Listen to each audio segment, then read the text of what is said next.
the meeting to order at 6:30. I'd like to welcome the public, but instead of me trying to embarrass myself by not knowing names, I'm going to ask everybody to say their names.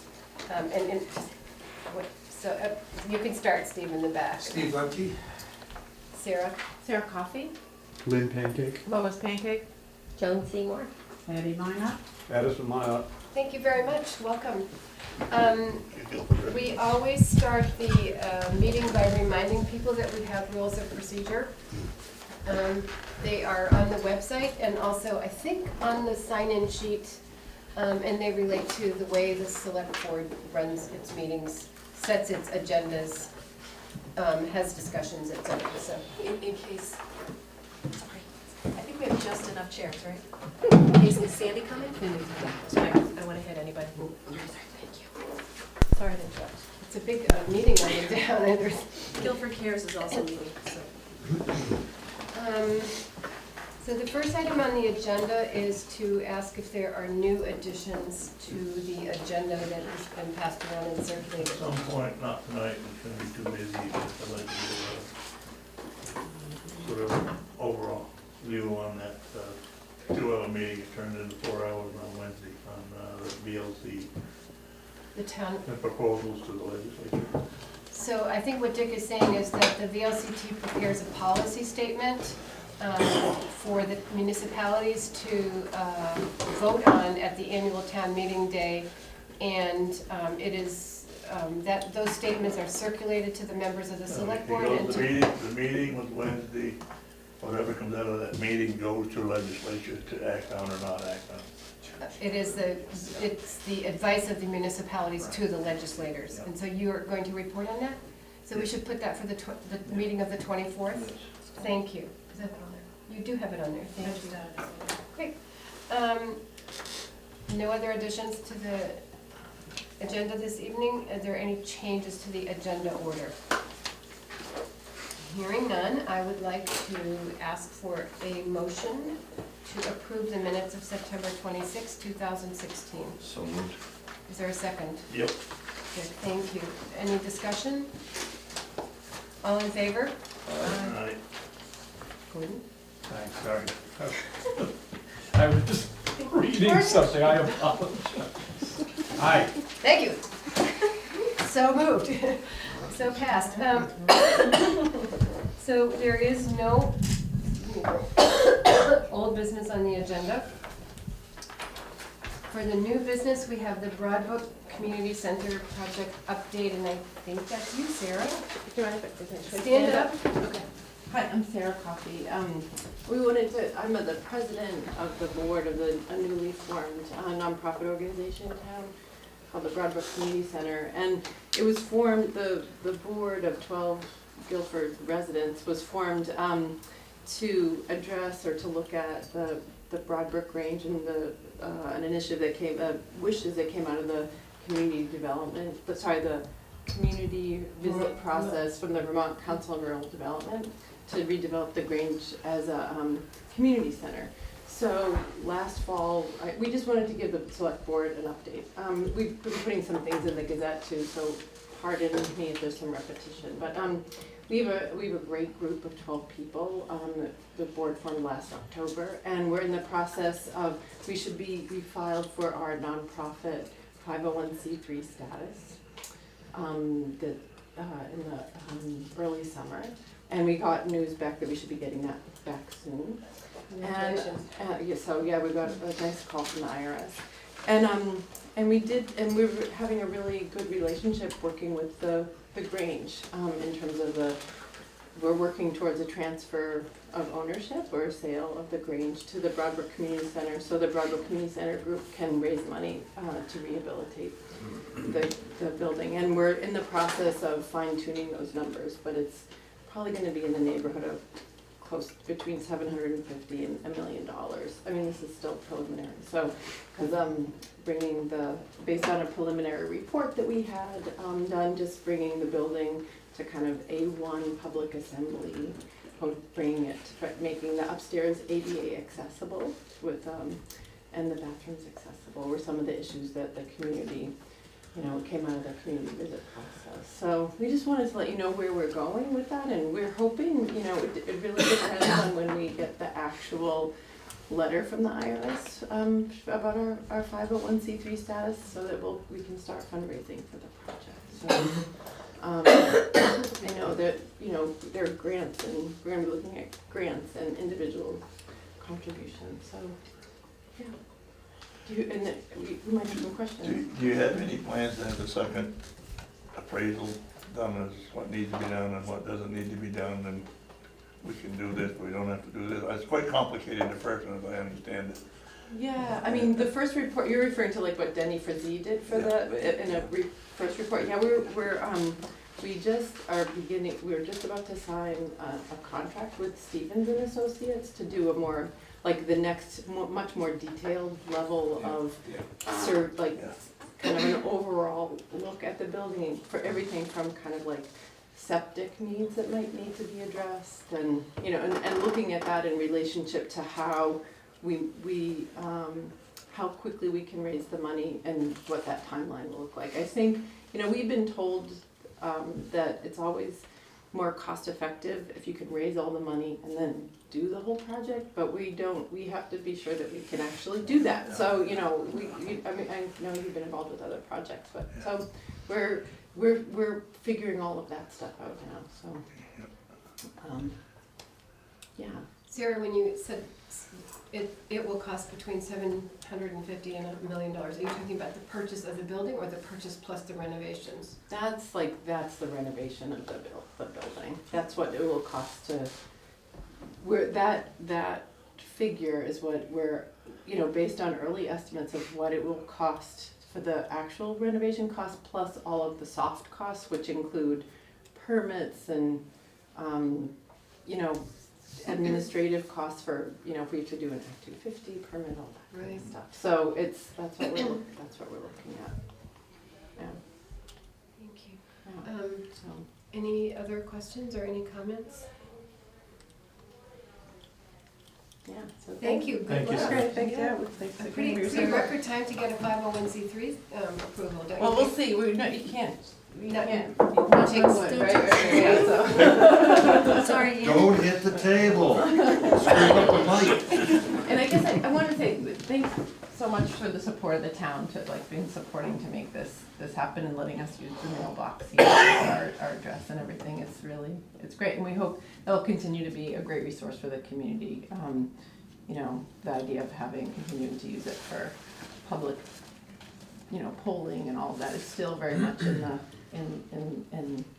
the idea of the space. Do you want to share just a little bit about what the end use for the building, the intention of what the space will be used for? Oh, sure. I mean, And how that I'll be quick. is unique. Yeah, I mean, I think the idea is that, you know, we're really using the wishes that people expressed during the community visit process as our blueprint. And with that came out of ideas for having the building to be used for, you know, community events, continuing to do some of the suppers, working with the Grange to continue the suppers,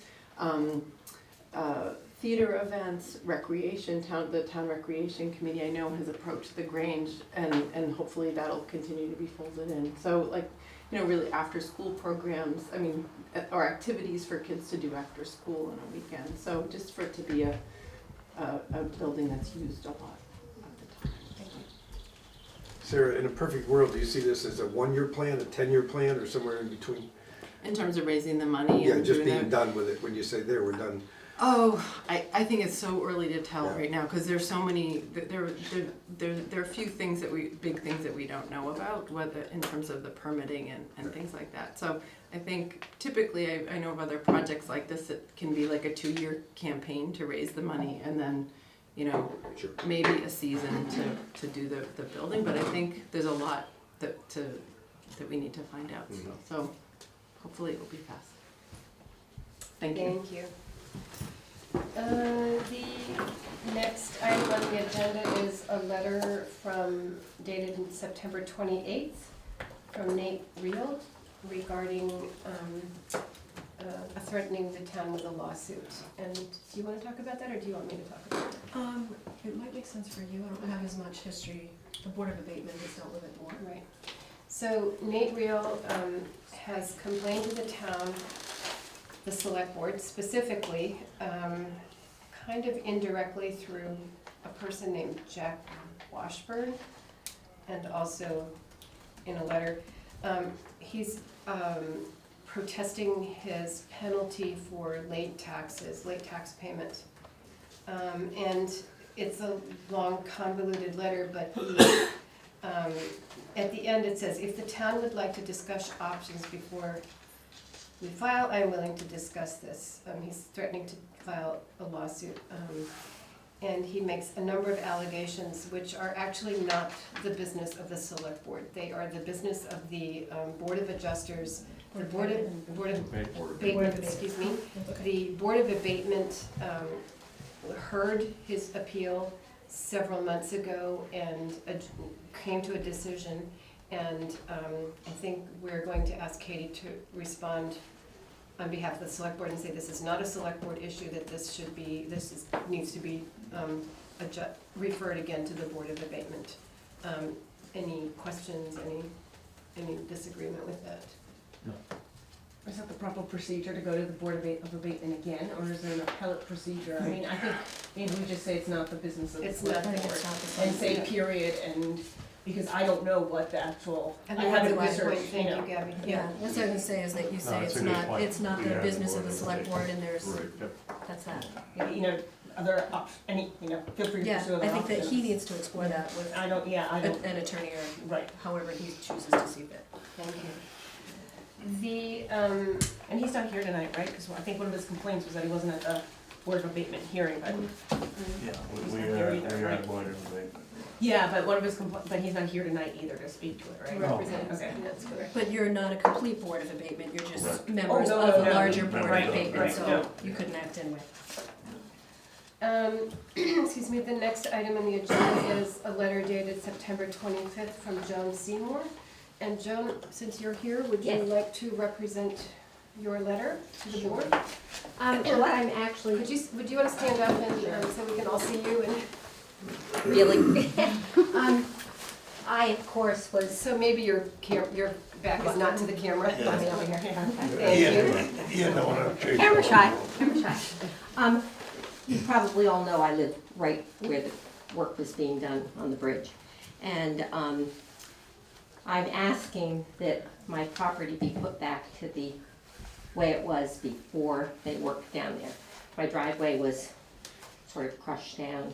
I'm asking to have that repaired. I'm worried about my propane lines because the ledge that they say, they were blasting that, or not blasting, they were jackhammering that for 10 days. And that ledge goes under my house. And while that was happening, things in the house were moving and whatnot. And I'm worried about my propane lines, especially in light of the explosion that was over on Weatherhead Hollow. That worries me, so I'd like to be able to have all those lines checked to make sure that they're secure, so I don't have something like that happen. And the house is filthy, the windows are filthy. They were jackhammering for 10 days during the real dry season. So I'm really just asking to get my property put back to what it was. Thank you. Is there any comment? I could ask her how many years ago she wants it properly put back to where it was. Oh, not that way, No. not back that far. Joan, when was the actual jackhammering going on that you're speaking of? I'm not familiar with the timeline. You know, I can't tell you exactly, but it was when it was very dry out, and it was right up to my property, and my house is about 20 feet from where they were jackhammering. And the propane line My propane, runs, my propane lines, you know, are underground, of course, and they go from my backyard. I'm worried about the ledge. I'm on ledge. My whole house is on ledge, and the fact that there was so much vibration in the house. I have a gas stove. I have a gas dryer. I have a generator that's gas, and I'm just worried that something may be loose. It just freaked me out when that house blew up. So if I remember correctly, the jackhammering was done at the end of July, beginning of August. It was a really dry season because, Oh, And it's been 2 months since then. Have you Yeah. experienced any issues in those 2 months? Because it would seem to me if you were going to experience an issue, something might have come up. Today's the 12th. yeah, So- yeah.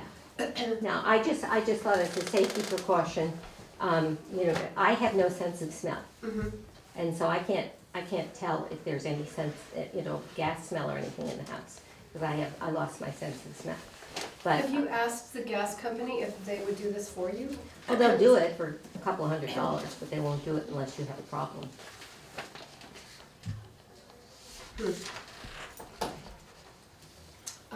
Who's your gas company?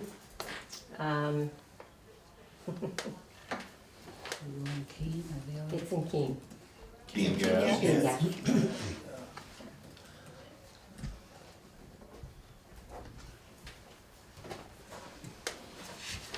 But they had heavy equipment in my driveway, and all the crushed rock that I had in there is gone. I've got pictures of the heavy equipment in my driveway. So with regard to that, both Katie and I spoke with Dan Zambreski, and they'll fix that for you. Fantastic, thank you very For sure, much. they'll fix that for you. The thing that worries me the most is the propane. Right.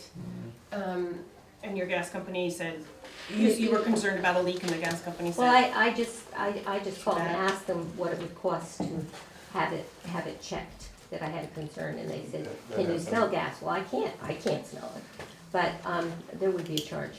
I think that happened about the same time the house blew up down in the hollow, I think. So I I'm think sorry, Dick, That I worries didn't me. hear what you said, Dick, please.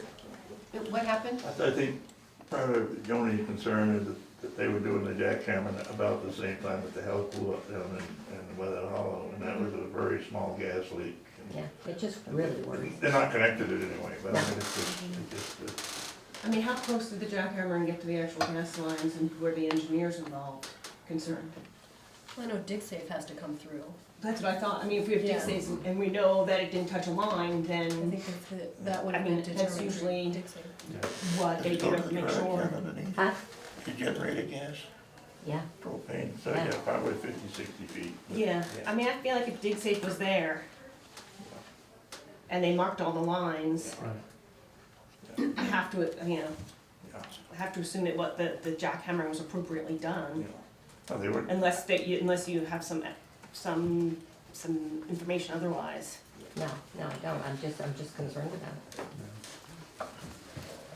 Well, it wasn't just jackhammering, it was a huge hammer on the end of a huge piece of apparatus. It wasn't jackhammering with an 80-pound hammer.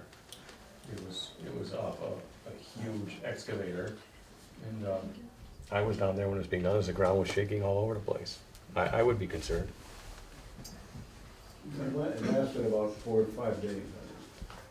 Continue with the It guy. actually, they were actually there 10 days. They had a bull point on an excavator, is what it's called. And it shook us up on the hill. Yeah, it was bad. We all shook. You're over across the river.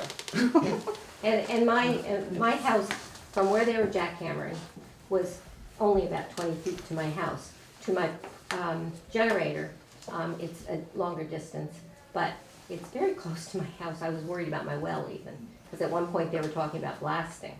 And I said, you blast and close down my well, you bought my house. You know, it's a real concern. Yeah. Why don't we check in with the resident engineer and see what the plans did?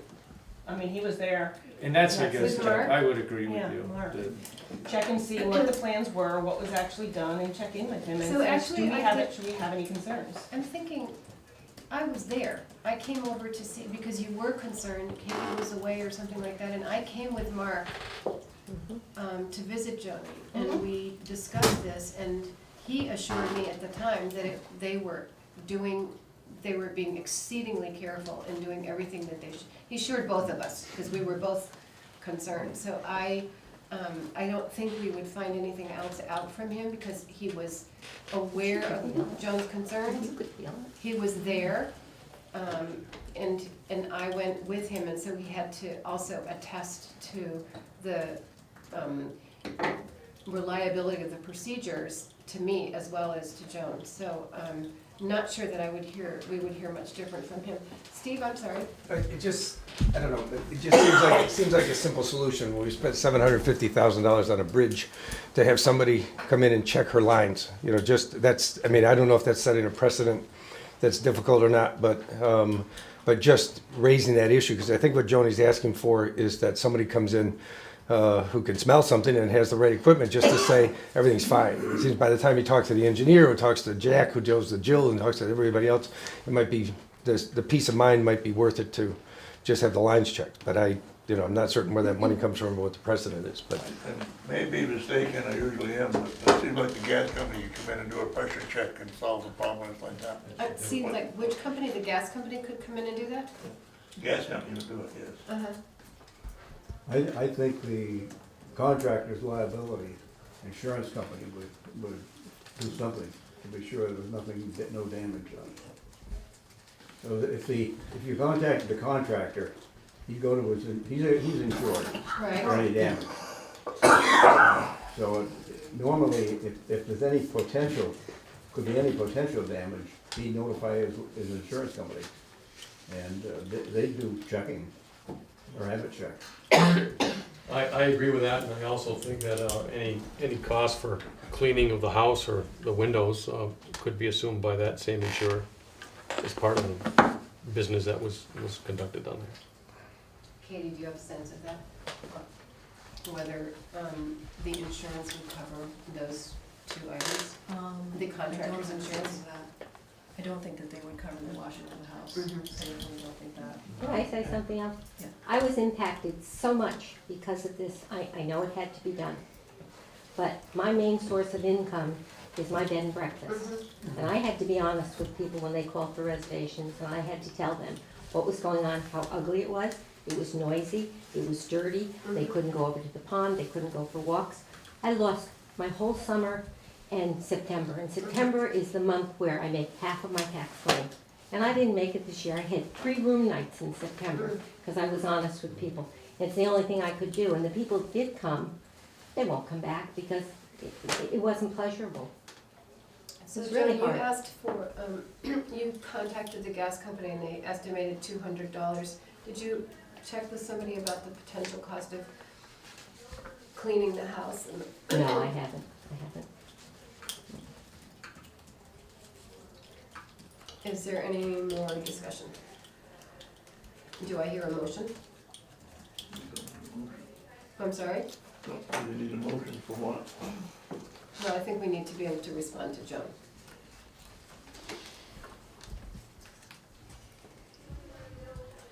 I can't think of a motion that, other than covering discussion we've had, I can't think of any motion that would, you can call the gas company. Well, I think the 2 options are either we think that it's gonna be the liability insurance of the contractor, which if there's no damage per se, I'm not really convinced. I don't know exactly what their insurance is. Doesn't really seem like if there's no damage per se, they're gonna necessarily cover it. Or that we pay for it ourselves. But it also means that if anyone was impacted in that area and they make the claim, that we have to do the same for everyone. And so it's a slippery slope. So I think there we are. Which could be anyone in that area, a lot of people were impacted. But I'm right in front of it. I was So, Right, but there's a number of houses in that area where. There are, but they're not as close as mine. They're My not, but- proximity was right there. So where do we stop? But it's, yeah, I and mean, it's. that's the issue. How far away do you have Right. to be to then say, well, I'm worried about my gas lines and my house got dirty and that's the only, I It's think just common some things sense to kicks consider. in. I mean, I've been down there, and the only habitable dwelling is Joni's, other than the DuPont house, which is right up from her, but it's shielded by Joni's house.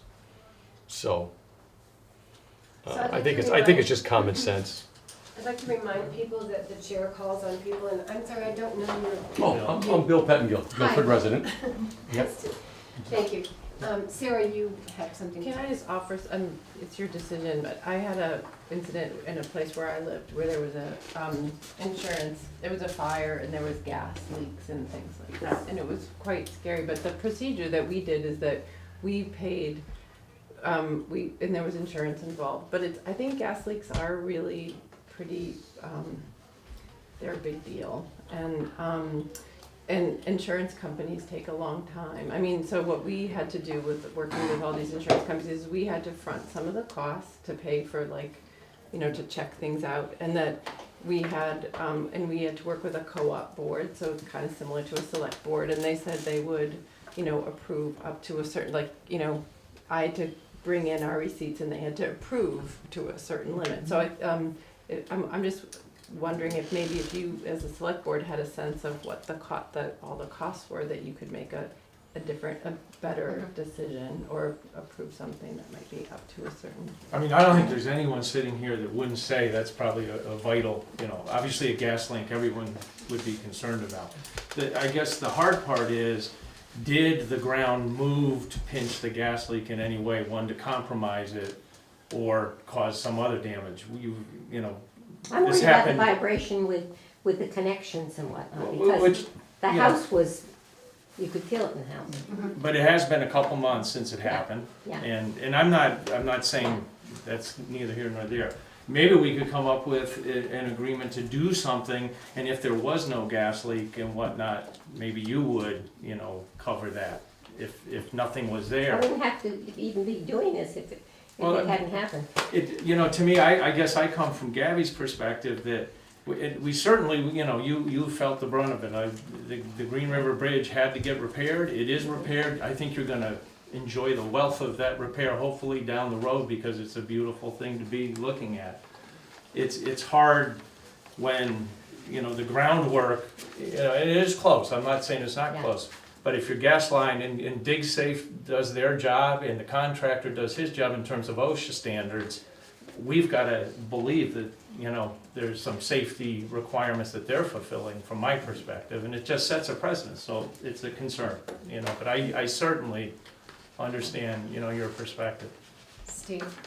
Since you have a resident who brought, you know, potential of a disaster to you, it seems like a logical motion might be to at least take it back to the general contractor and say, this was brought to our attention, because if nothing is done and something happens, the contractor's gonna say, you knew it and you did nothing. So if you take it back to the contractor takes it to the insurance company, they say for $200, let's check out the lines, you're probably way ahead of the game. So that would be my suggestion for a motion.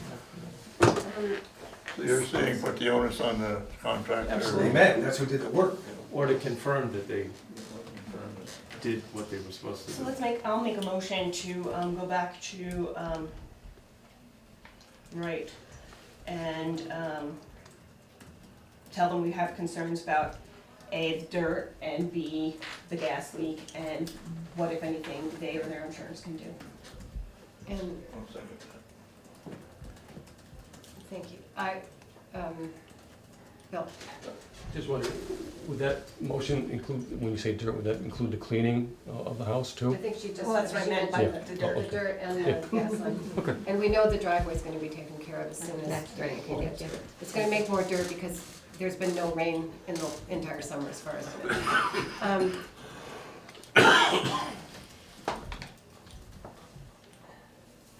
That's all we can do.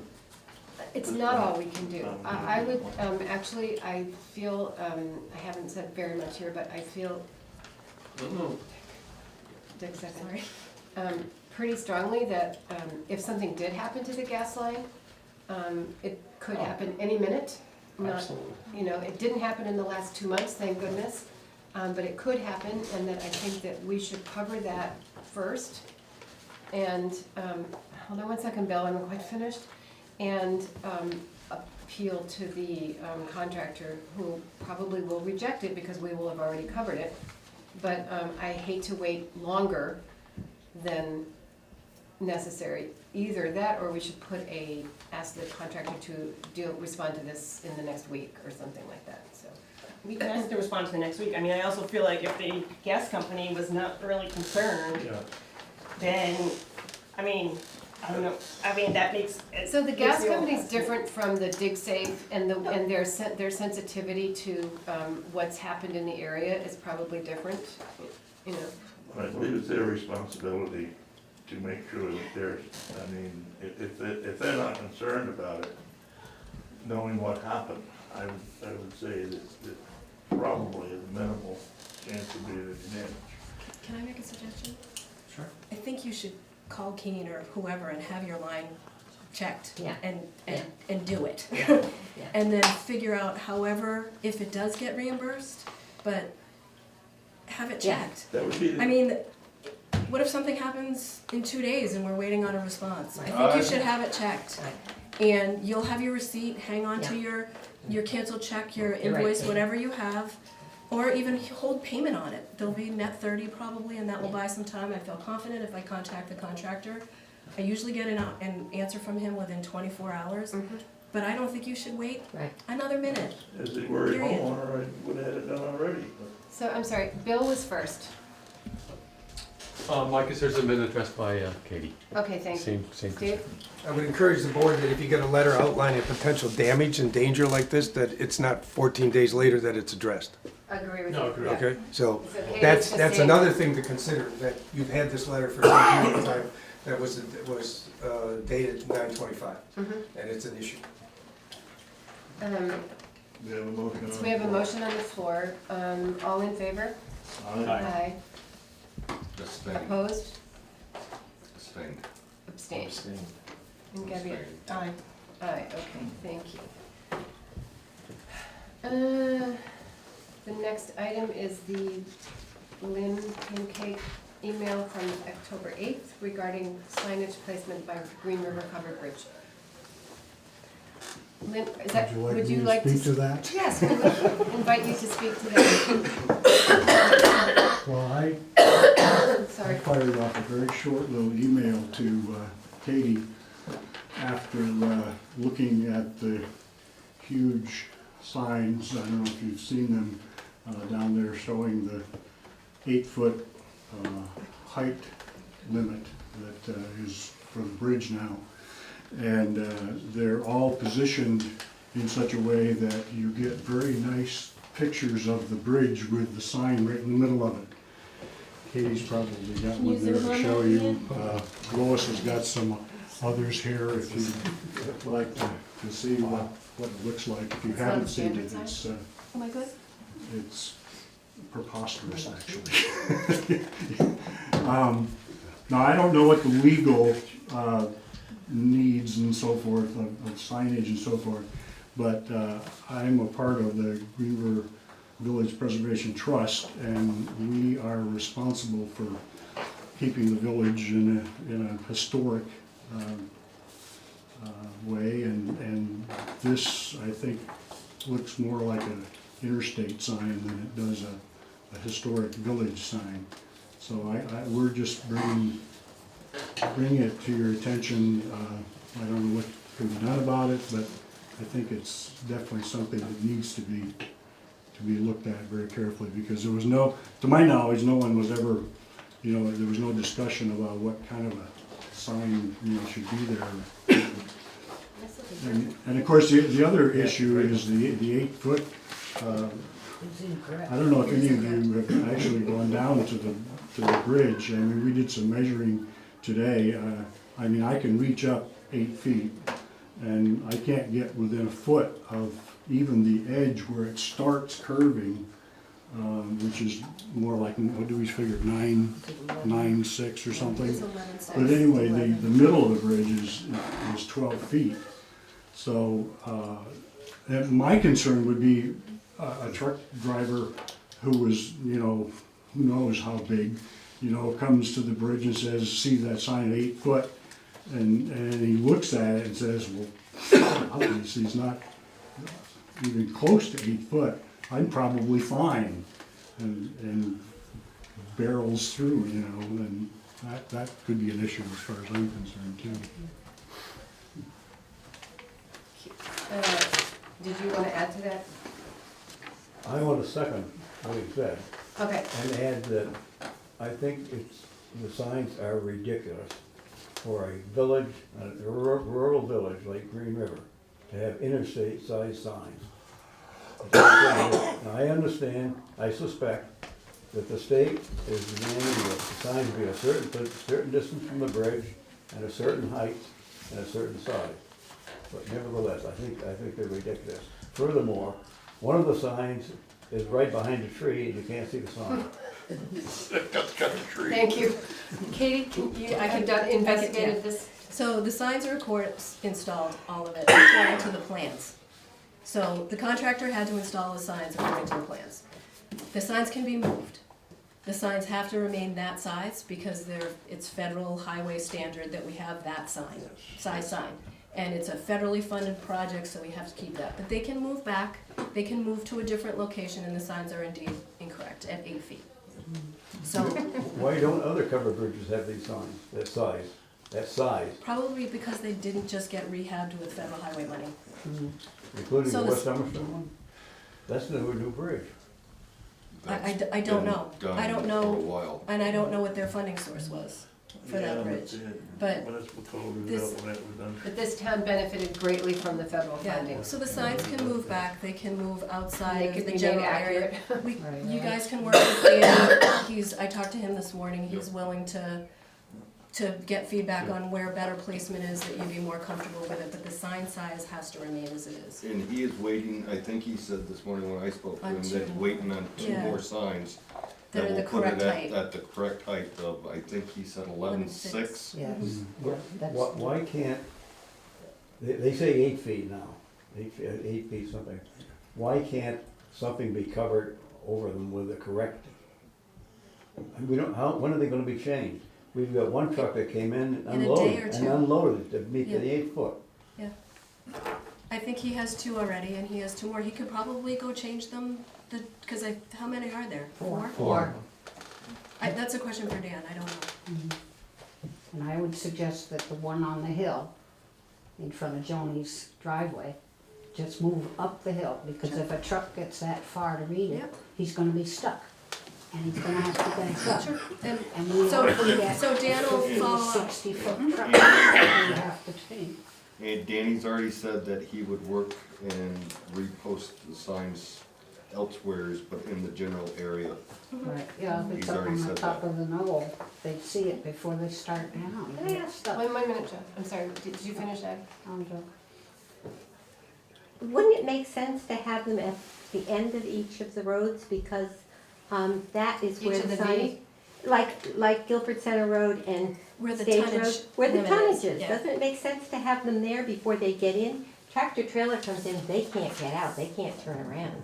Seems like it would make sense to have them at either end, Heinsberg Road and Green River Road, and it just makes sense to me. So I'm pretty sure it's a federal issue and a traffic ordinance issue, but we can look into that and see. And y'all can have go on conversations with Danny. I think we have that book over the garage, or look at it and see what the minimum, maximum distance is, and whatever. If it's municipal, uniform code. Dick, I'm sorry, I traffic can't devices, understand you. I think. He's gonna look at if there's a book in the highway office about municipal highway code. I think just leave that up to Dan to take care of it. Thank you, everybody. Sorry. One other thing that I've noticed is there's that black plastic with the pegs around it holding Yeah. back. Is that gonna be removed It at will, some point? it'll probably get removed in the spring. Oh, after the grass is everything's grown? Grass established, has yeah, gotta just grow. for erosion. Because that's Yeah. erosion control to keep Right, okay. that from washing into the river. Yeah, And I do know that they said that somebody would be over there probably in the springtime, once the grass gets, Yeah, the highway crew will Growing. just pull it up. yeah. okay, the other thing is they've left a huge pallet on the little island there, an old dirty pallet that's up against the stone wall, which needs to be dragged out of there. Okay, We'll let them know. can we let Danny know about that? Yeah. Thank you. And Thank you, it's just everybody. this time of year that it's very obvious to it, because we try to keep it ready for all the leaf peepers. This was the week of it, and you could go and see hundreds of people taking pictures. And it's been spoiled, that's all. Steve? I just want to say that, isn't it nice that we have just these relatively big signs but small issues to deal with in regard to a whole bridge being rehabbed? So I think that, We did. I think the idea of working with Danny to work with us, that's the way it's always worked. It's worked well that way. So I would congratulate the board. It's too bad that tonight has to be, I don't know what's gonna happen with the bridge update in the next order of business. But I have to say that having sat here through a lot of these, having come to these issues and things, I think this can get worked out among the Green River Village Preservation Trust, Danny and the town crew. So again, I thank you for the efforts that you put through all of this, and we'll work on it. So, And I think the board also needs to express its appreciation to the residents of Green River for putting up with this for such a long time. Can't imagine. Fourth of the year. On the other side. And with that, the next item on the agenda is the Green River Covered Bridge update, for which we will call on Katie. It's done. That's the best update I could have given since I love the website. 2009. Yeah. So we had a walkthrough, everything is completed, the guardrails are completed. We have the final requisition for payment from the contractor in the warrant tonight. There are really no outstanding issues. We sort of touched on everything that was outstanding just in this conversation that we just had. Does anybody have any questions remaining? It's gonna be blacktop this fall, ramps. Danny, well, that's sort of separate from the covered bridge project. Danny intends to pave about 20 feet worth of apron on each side of the bridge to minimize the amount of dirt that's tracked through there by vehicles. And to keep stuff from being washed away from the abutments and stuff. I don't know when that will take place. I don't know any of the timing of that. And I don't know what that will entail for closure. I think we're all in agreement, it's a beautiful bridge. It is a beautiful The bridge. project came out very well. Yeah. And I can see after the last 70 years of watching it every day, that there are additions we didn't have, which is fine. Yep. It strengthens it. There are and, runners now inside the bridge to keep people in the keep middle. Closer to the middle. Yeah, there are knee braces that were added to each portal so that it won't twist And hopefully anymore. the trucks don't hit that, because now, before they hit it and it would hurt the apron that was not as strong. Right now, if they hit it, they're gonna jiggle the whole thing, and that won't help the truck any. And that's probably, And hopefully Good these knee job. braces won't get removed. They'll stay there. they're there, they're not gonna move at all. So, 6 months I'll have his first battle scar. It'll, So Sarah, You think before that you long? leave, I wanted to, one more Probably thing. not. So Addison, would you like to stand up and share with us what you had to? Well, since No, we're on, no. Could you stand up there so Ian can put the camera on you, please? since we're on the subject of the covered bridge, I ran into something the other day that I thought the selectmen might like. Women too. It's a New England calendar from 2017, and the bridge is on the cover. The old bridge. Traveling events. Oh, wow. It's a good picture. Thank you. That Where did sounds you amazing. find Where did you it? find that? And that's 2017. In the bookstore. That came from Amazon, Oh, but I that's- think Baker's is gonna have them. Oh, that is great. It's at least a year old picture, right? Oh, The other one is made up. Joan needs her house cleaned. I got a house full. And it has the 8-ton. It's older than that. Yeah, that's It's the old. old, That's this is the an old old one. picture. That's an This is old pre picture. That brings up, 2014. that brings up another complaint. Oh, We put, You didn't we think of the new put bridge, did you? a Christmas wreath What's every that? year on both, a Christmas wreath on the end of the bridge. And it's gonna cover the 4-ton limit this time. The That's 8-ton, where the- 8-ton. the 8-ton limit? Or Eight whatever. ton. Well, right, that one says 4-ton. Yeah, that no. one No, this one says 8. That's 8. Oh, It that's says 8, Yeah. well, it's gonna cover that.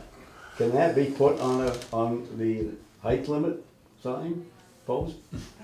You're asking the wrong person. What's You the just difference, added the some height and the questions weight? to ask Danny. What's the difference, the height and the weight limit? Put them on the same post. It's a good question to ask Danny. Oh, okay. Thank you for that. Really, I just thought you might enjoy that moment, Sarah. Thank you.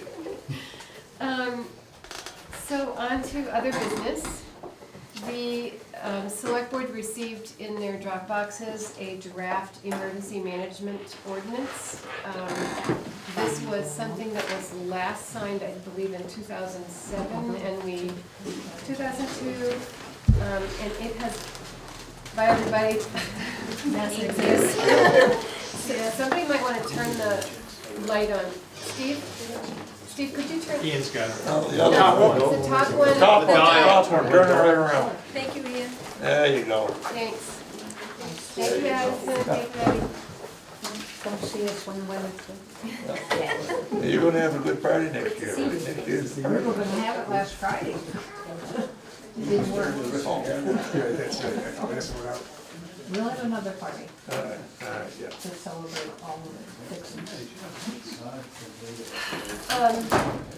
So Katie took the draft, the sort of template for the emergency management ordinance that is provided by the state, or the Department of Emergency Management, and revised it for Guilford purposes. Adapted it for Guilford purposes, using some of the provisions that were in the 2002 last dated ordinance. I reviewed it. I am happy with it. I don't know if other people have reviewed it and have any questions. I have not There's a reviewed. copy in your box. I looked over it, We're always on time. I know. I looked over it, it looks alright to me, but Was there a specific need to revise it? Was it missing something, or was it So just we didn't old? have it in the emergency manual, A. B, it was out of date, and it came to our attention that we didn't have it as a source of reference during the Vigil and Guard exercise in July, among other things. I think it sort of has some language in it specific to authority that wasn't in the 2002. Yep. Okay. And I think that's the primary. Honestly, the template from the state is pretty much the gimme, Yeah. yes. If they support it, then that's what they're gonna be looking for in an emergency. So, does anybody want more time to review it, or should we vote to adopt it as is? It's been a while since it's been adopted, can we, table it until the next meeting, we Well, have to look at it? Actually, I don't have it for adoption, and you need to order it. So, it's just on this agenda to talk about, So everybody can go out the other door? I think it's locked, I guess. Oh, well, they can unlock it. Okay. or you can It's just easy go enough out to and unlock. still. It's just two people. Yeah, we were supposed to. Okay, you have a copy in your box, usually, often Katie will put stuff that is. You can keep that one. I was just gonna start to fly with the letter. So please so we need to be prepared to act on To this adopt it on the 24th.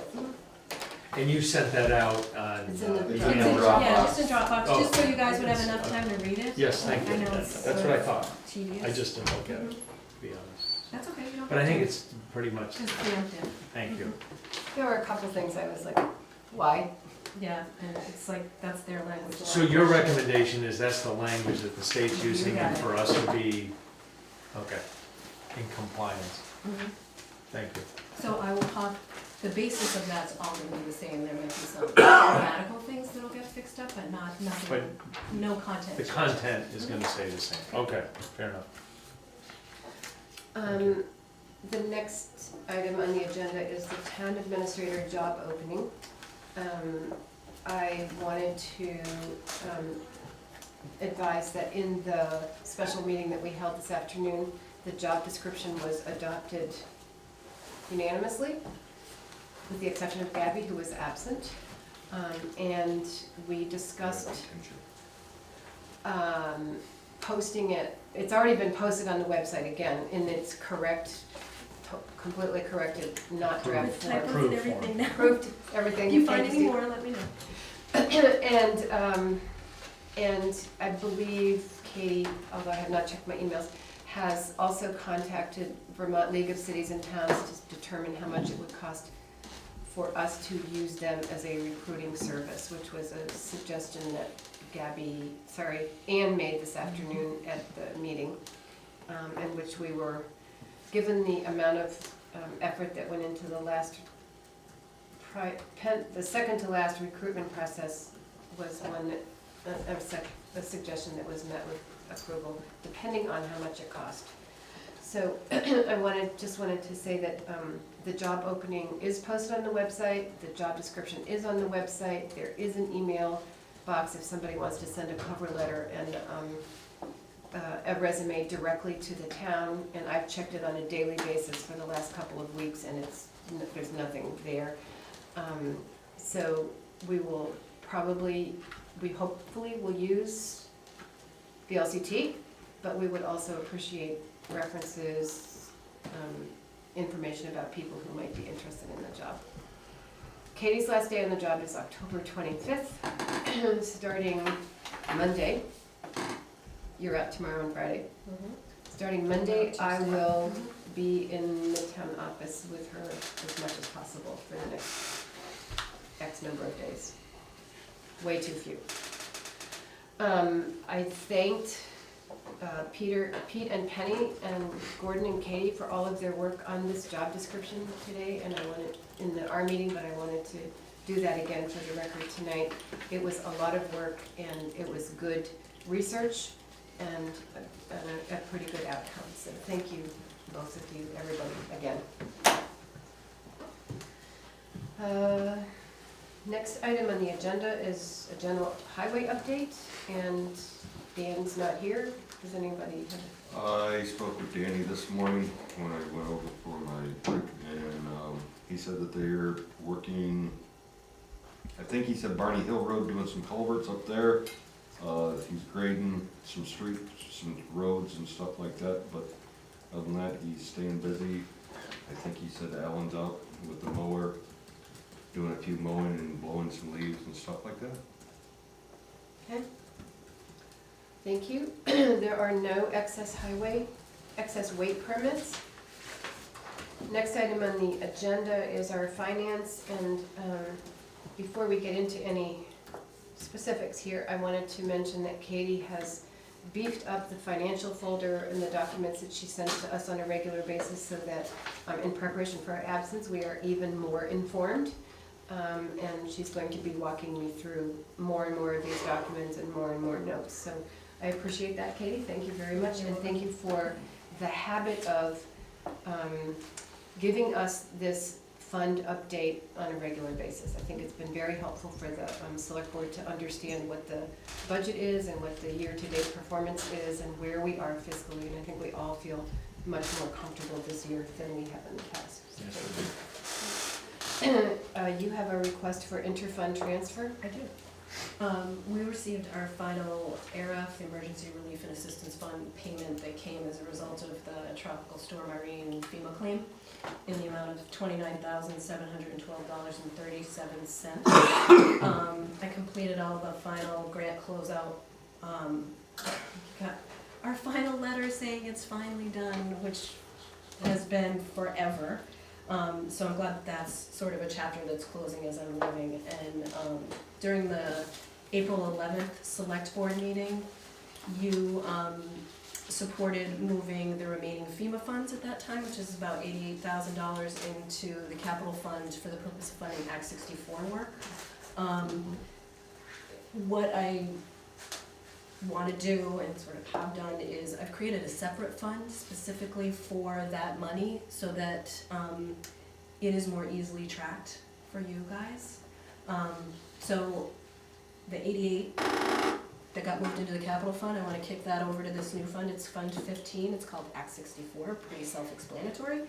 And I want to move that ARF payment that came in for $29,700 into that as well. There's nothing that says you guys couldn't take that money and decide to use it for something else. It is a designated fund by you all, so there's nothing that restricts it beyond. What it basically does is put it in its own fund so that if someone comes in, they can look and say, oh, here's Fund 15, it's for Act 64, it's got this much money in it, you could use it to fund Act 64 work. Right now there's the $60,000 in grants that we got through the Better Roads program. Just recently, that's going to require a grant match. That can come out of there. Any other work that Danny wants to do to support Act 64 or anything for stormwater runoff. I know there's a major project that is going to need to be planned for Guilford Center Road, which is a major rehab of that section of roadway. That's going to cost a lot of money. If you can't assemble the right grants, you could use some of that money to offset some of the, yeah, so I mean it's pool money for that purpose. have permitting that you'll have to do once Act 64, I think, in 2018. The town will have to, sorry, that's right, pay each year a few $1,000s for its permit every year. That could fund, you know, a year or two worth of permits, so the taxpayers don't have to do that. There's a lot of different, once you get more into the meat of Act 64, you'll find that that money will get spent pretty easily, so. And Awesome. It's just good for to the have it record, tucked Act away. 64 is a Clean Water Act in Vermont, so in case. Yeah. At the present time, there is no set fee per town for permits, if I'm not mistaken, right? Not yet. They're Not working yet, on it. but they're coming. Yeah, Yeah. they're coming. Yeah. They But were- this is great in terms of anticipation that we're gonna have to do But they are something. talking about it being a flat rate fee by town, so Yeah, they're Burlington, two could- different, if yeah. it's $2,800, Burlington pays $2,800 and Buell's Gore will pay $2,800. So that's a little bit, seems, but who knows? So that's that. So I'm asking for your approval to move the funds from the capital fund and move the funds from the FEMA fund into this newly created Act 64 fund. So moved. Thank you. Is there a Second. second? Gordon, thank you. Yep. Any more discussion? All in favor? Aye. I heard that, Dick. Thank you. You have a municipal planning grant. I'll just segue right into this because it's a similar topic. The Conservation Commission, we just submitted their municipal planning grant for a natural resources inventory. It got submitted in telegrants yesterday. In your September 12th meeting, you guys signed the resolution supporting the grant application and also committing to $3,300 plus or minus grant match that would be required for the grant. I just wanted to get on the record and for those who come after, where you agree that that money should be taken from. So I actually was gonna suggest that you take the grant match from Fund 007, which is your fund balance reserve fund that you established in 2014. And the rules, the policy on that and the voter approval on that is that you fund the, as little as 5%, as much as 20% of the general fund and highway fund combined annual operating budgets. You already have, based on the transfers that I did of FY16 surplus, you have more than enough to cover the 20% side. So you have excess fund in there that you could use, more than enough to do this grant match. So I was hoping that you could commit to using that fund so that when the time comes, you have a record of it. If you ever say, where did we say we were gonna take that from? Say, look back in the minutes. I'm trying to be better about, not better, but Right. record stuff in the minutes Accurate. specifically that if you had to. Penny keeps a log in the vault. She records all of our minutes, just this is total aside, but just so you know. She keeps all of the select board meeting minutes in the vault and there is a, sorry, I'm spacing out. Binder, Index? tab. Index, that's Index. it. There's an index with it by subject, so that if you had to look back, you could cross-reference and find. Okay, so just know that when I do minutes specifically, I record stuff in the minutes as a trigger to help you remember, so. What was the actual verbiage for that vote when we did that?